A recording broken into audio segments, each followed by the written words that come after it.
I almost didn't go to my own anniversary dinner. That sounds ridiculous, I know. It was our 5th anniversary. My husband had made the reservation himself at the same Italian place where he'd proposed, and I'd spent an embarrassing amount of time picking out a dress. A deep burgundy wrap dress that I'd been saving for a special occasion. 5 years felt special enough. But that morning, I woke up with a headache that sat right behind my left eye, the kind that makes light feel like a personal attack. I'd taken 2 ibuprofen and gone back to sleep, and by the time I actually got up, it was almost noon. My husband, he'd already left for work. There was a note on the coffee maker. Can't wait to see you tonight. 7 p.m. Don't be late. I love you. He'd drawn a small arrow at the bottom of the note pointing to a coffee cup he'd already prepared for me, lid on, kept warm in the microwave. That's who he was. That's who he'd always been. I should tell you a little about us before I tell you what happened that night, because without the background, none of it makes sense. We met when I was 24. I was working the front desk at a physical therapy clinic, and he came in with a shoulder injury from a weekend volleyball tournament he'd entered on a dare. He was 28.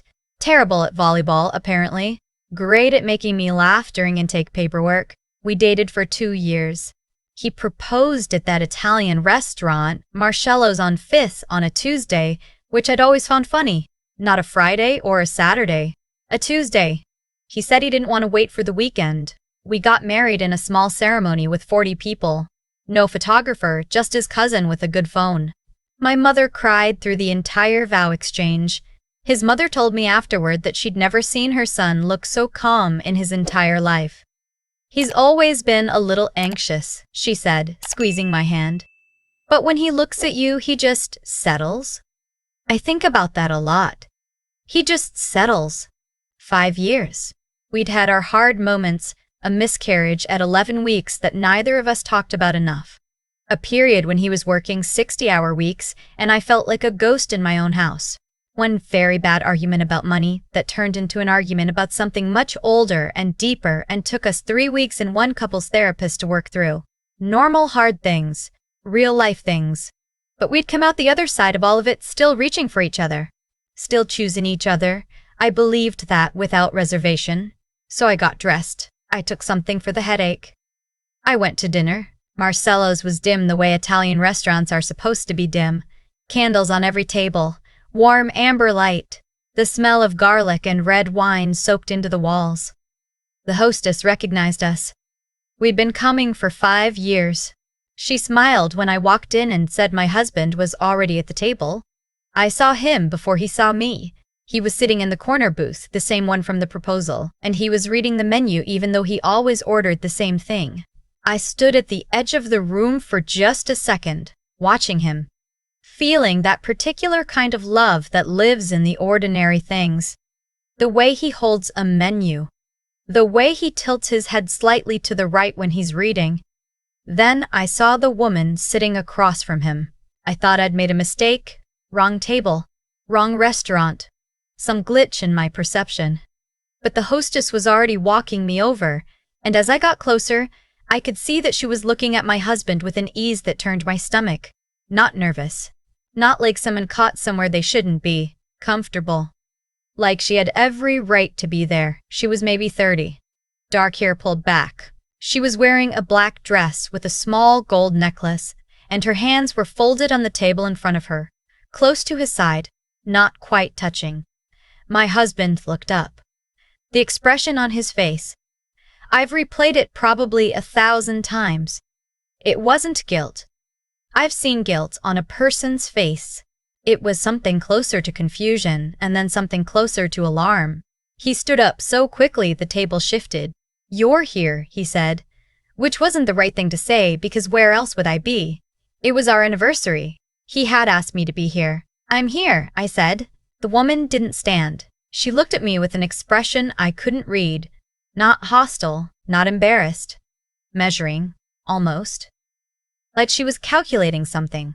"I was just leaving," she said, and she started to reach for a small clutch on the seat beside her. "Who is she?" I asked my husband directly because I didn't see the point in pretending I wasn't asking. He opened his mouth, and before he could answer, she said, still collecting her things, still perfectly calm, I'm his wife. I heard the words. I processed them. I even understood them grammatically. But for a moment they just sat there in the air between us, taking up space without making sense. Excuse me? I said. She looked at me then. Really looked at me. And there was something in her expression that I can only describe as practiced. Like she'd said these words before, or at least rehearsed saying them. Like she'd planned for this exact moment. We've been together for 3 years, she said. I know that's hard to hear. I didn't want to do this here, but I needed you to know. My husband said her name. I'll call her what she introduced herself as later. But in that moment, he just said her name the way you'd say stop. Sharp, short. A warning. Her name is Desiree, he said to me, and his voice had changed completely. The alarm was gone. He sounded almost tired. She works in the same building as my office. We've spoken maybe 4 times. I don't know why she's here. That's not true, she said, still calm, still seated. And this is the moment I want to tell you about. Because what I felt in that moment wasn't what I expected.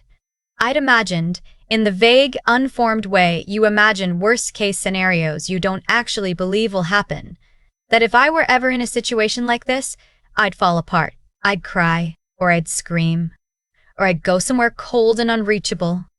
Instead, I got very, very still. I looked at her. I looked at her. I looked at my husband. I looked at the table, which had 2 wine glasses already poured, and I noticed that one of them had lipstick on the rim and one of them didn't. His was untouched. She had come here before him. She had seated herself at our table. She had poured herself a glass of wine. And she was waiting. I pulled out the chair that was meant for me and I sat down. Okay, I said. She blinked. I don't think she expected that. Tell me about him, I said. If you've been with my husband for 3 years, you know him. So tell me something about him. She smiled, a small, careful smile. I know plenty about him. Then this should be easy, I said. What does he order here? Silence. We've been coming to this restaurant for 5 years, I said. Every anniversary, sometimes other nights too. He always orders the same thing. He's been ordering the same thing since the first time he came here. What is it? Her smile didn't disappear exactly. It just stopped moving. Froze in place while the rest of her face worked through something. That's not the kind of thing. It's a dinner order, I said. If you've been sitting across from him at meals for 3 years, you'd know it. What does he order? My husband sat back down slowly. He didn't say anything. He was watching me. She looked at him quickly, just a flash, and that glance told me everything. She was looking for help. She was looking for a hint. She was looking for him to somehow signal the answer through the air between them. He didn't. The spaghetti carbonara?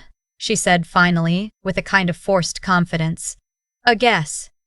He's allergic to eggs, I said. He's never ordered carbonara in his life. The color left her face in a way that was almost interesting to watch, if I hadn't been the person sitting across from her. She reached for her clutch. I should go. I think so too, I said.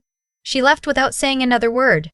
The hostess, who had clearly heard everything from the stand near the door, was studiously looking at her reservation book. My husband and I sat there in the silence she'd left behind, and then he reached across the table and took both of my hands in his. I don't know who sent her, he said, but I have a pretty good idea. He was right. We found out about 3 weeks later, after he'd started paying closer attention to some things at work, that a colleague, someone who'd been passed over for a promotion that my husband had received, had been orchestrating a quiet, sustained campaign to damage his reputation. Both professionally and personally, Desiree, we learned, was this colleague's girlfriend. She had volunteered for it. Whether that was love or resentment or something else entirely, I couldn't say. What I can tell you is that the colleague was let go by the end of that month.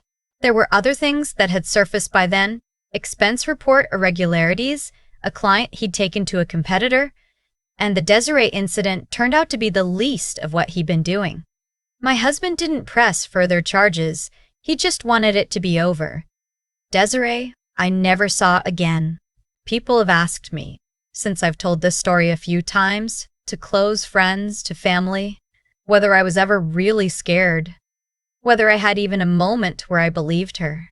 And I want to be honest, because I think dishonesty in these moments is what does marriages in more than anything else.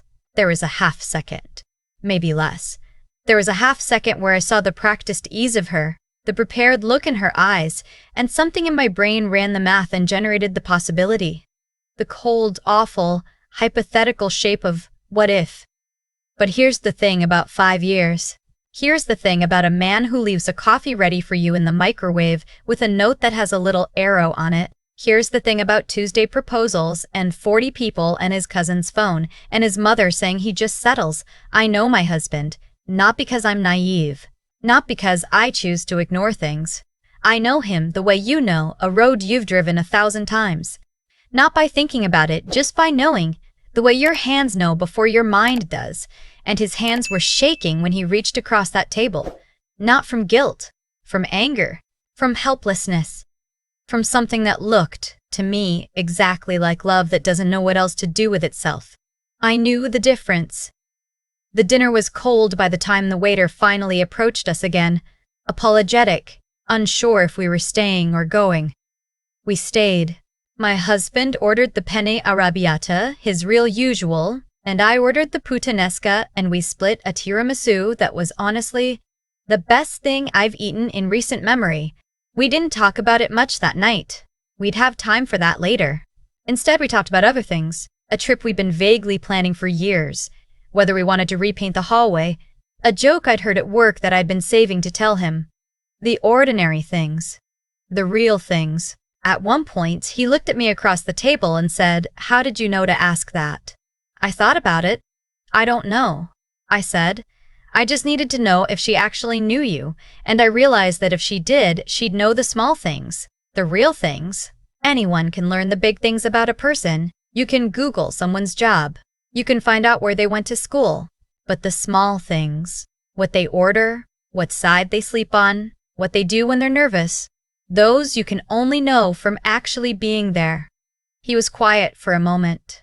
"What do I do when I'm nervous?" he asked. "You read a menu even at restaurants where you already know what you're ordering," I said.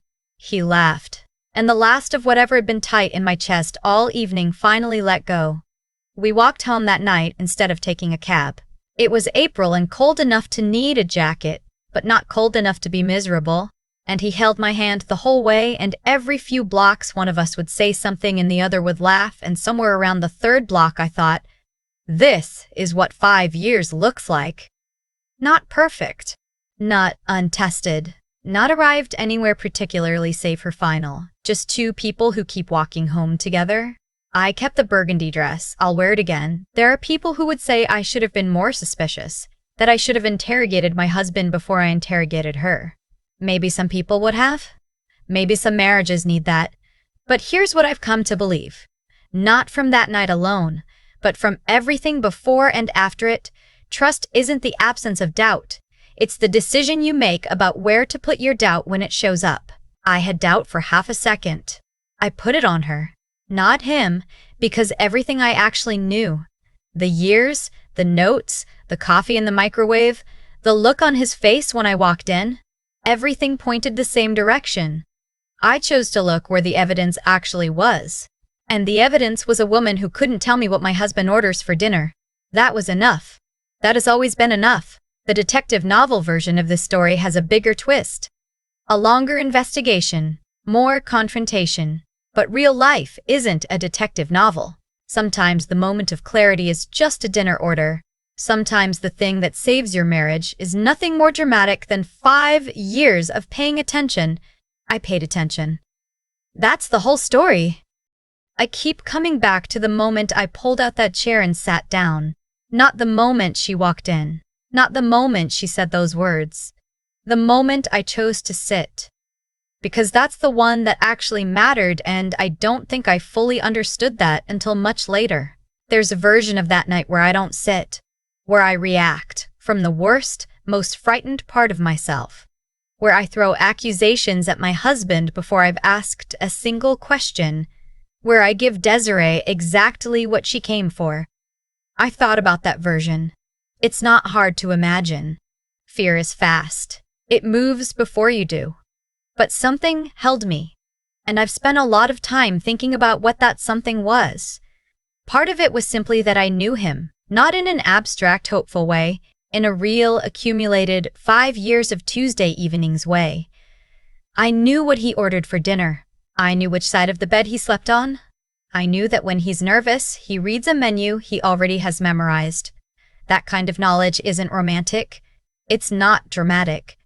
It's just what happens when you actually pay attention to a person, day after day, for a long time. It's what happens when you show up, and showing up, consistently, honestly, even when it's boring, even when you're tired, that's the thing nobody talks about enough. It's not glamorous. It doesn't make a good story on its own. But it builds something. It builds a record. And when the moment came where I needed to trust something, I had that record to look at. I didn't have to guess. I just had to remember. That's what I mean when I say that what protected my marriage wasn't some dramatic confrontation. It was everything that came before the confrontation. Every ordinary evening, every honest conversation, every time one of us chose to keep paying attention instead of drifting. And then there's Desiree. I don't know her whole story, and I'm not sure I need to. What I do know is that she walked into that restaurant prepared to lie. Not just to me, but to herself, about what she was doing and whether it was worth doing. She had the details that were easy to find. She didn't have the ones that actually mattered. And when I asked her one question that required real knowledge of a real person, there was nothing there. That gap between performing closeness and actually building it, that's where her whole plan fell apart. I think about that sometimes in my own life, in smaller ways. The places where I'm tempted to coast, to assume, to stop paying attention because things feel stable enough. The times I could ask a question but don't, could say something honest but find a smoother way around it.